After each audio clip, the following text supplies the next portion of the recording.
It is Monday and it's time to recap what happened this past weekend on the racetrack. All three of NASCAR's top series were in action at Bristol Motor Speedway. One driver, though, dominated the headlines. Kyle Larson finished second in the truck race and then followed that up by taking wins in both the Xfinity and the Cup Series races. Tonight on Your Side's Kenny Hawkins wraps up the Cup race. The story going into the Food City 500 surrounded the tire management after we saw the track and its PJ1 eat up the tire surface last spring. This Sunday, the only thing eating up the track was Kyle Larson, like he did in last fall's night race. Drivers, start your engines! With the Speedway Classic coming later this year in August, it was only fitting the Cincinnati Reds Hall of Famer Johnny Bench, along with the former voice of the Vols, Bob Kessling, had to call to start the race. On the pole was Hendrick Chevy driver Alex Bowman, followed by Ricky Stenhouse Jr. and Kyle Larson, all three in Chevys. When they took the green flag, Bowman quickly moved out front. But by lap 41, Larson, winner of the Xfinity SIAPS 300 Saturday, took the lead. He would go on to win the first caution-free Stage 1 in BMS history with 90 laps led. Stage 2, the yellow would fly when the Australian Shane Van Gisbergen and Cody Ware spin while battling for the 35th position. Both were able to continue. When they went back to green flag racing, Larson continued to lead as he goes on to claim Stage 2 after leading 215 of 250 laps for his 66th stage win.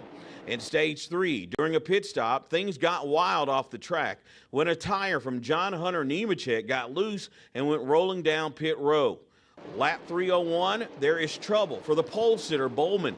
Smoke coming out of the Ally Chevy, so he would have to take it behind the wall. On the track, Larson continued to dominate the race and goes on to win the Food City 500 with a commanding 2.25 second lead over Denny Hamlin. It was his second win in a row at Bristol.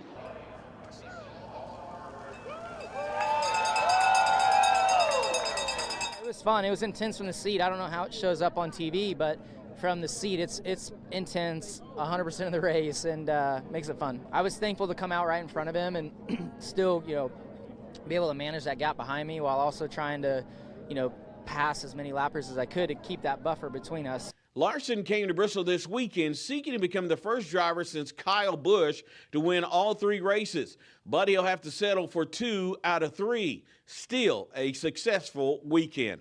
Reporting from Bristol, I'm Kenny Hawkins. And the Cup Series is off this week, but it will be a special weekend for both the Truck and Xfinity Series. This is a live look from Rockingham Speedway in North Carolina. That's between Charlotte and Fayetteville. It's the first time since 2004 the Xfinity Series will race at the Rock, and the first time since 2013 the Truck Series will be there. The Truck Series will be on FS1 Friday night. On Saturday, the NASCAR Xfinity Series will race 250 miles around the famed D-shaped oval.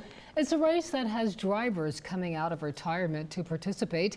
Casey Kane is scheduled to make his first NASCAR start in nearly 7 years. Coverage starts on the CW on Saturday at 3 p.m. with the green flag at 3:30. CW is channel 43.2 if you're using an antenna.